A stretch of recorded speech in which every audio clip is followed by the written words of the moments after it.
জুলাই সনদের আইনি বাধ্যবাধকতার জন্য গণপরিষদ নির্বাচনের মাধ্যমে নতুন সংবিধানে অন্তর্ভুক্ত করতে হবে এমন দাবি এনসিপি। নতুন সংবিধান ছাড়া যদি ফেব্রুয়ারিতে সংসদ নির্বাচন হয় তাহলে সেখানে অংশগ্রহণ করা হবে না বলেও জানিয়েছেন এনসিপির আহ্বায়ক আক্তার হোসেন। শনিবার বাংলা মোটরে দলীয় কার্যালয়ে এক সংবাদ সম্মেলনে তিনি এসব কথা বলেন। তিনি আরও বলেন, আগামী সংসদের হাতে জুলাই সনদ বাস্তবায়নের দায়িত্ব রেখে দেওয়ার যে চিন্তা তা জুলাই অভ্যুত্থানের আকাঙ্ক্ষার বিরোধী।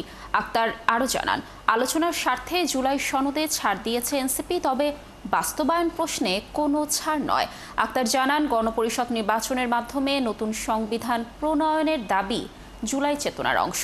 তিনি জানান, জুলাই সনদ আদালতের চ্যালেঞ্জ যেন না হয় সে ব্যবস্থা করা জরুরি।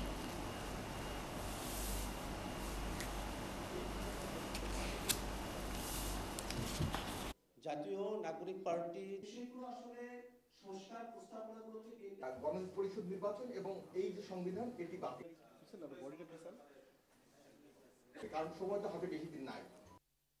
জুলাই সনদের বিষয়গুলোকে অপরিপূর্ণ রেখে সেটাকে বাস্তবায়ন না করে নির্বাচন যদি অগ্রসর হয়, সেই নির্বাচন বাংলাদেশের গণতন্ত্রকে সুরক্ষিত করতে পারবে না। সেই নির্বাচনে জাতীয় নাগরিক পার্টি অংশগ্রহণ করবে কিনা সে ব্যাপারে আমাদের এখনো পর্যন্ত আমাদের মধ্যে সংশয়ের জায়গা রয়েছে। আমরা মনে করি যে বাংলাদেশে যে নির্বাচন আয়োজিত হবে সেই নির্বাচনের মধ্য দিয়ে বাংলাদেশের মানুষ নতুন শাসনতান্ত্রিক কাঠামো হবে। নতুন শাসনতান্ত্রিক কাঠামো যদি বাংলাদেশের মানুষ নির্বাচনের মধ্য দিয়ে না পায়, সেই নির্বাচনে অংশ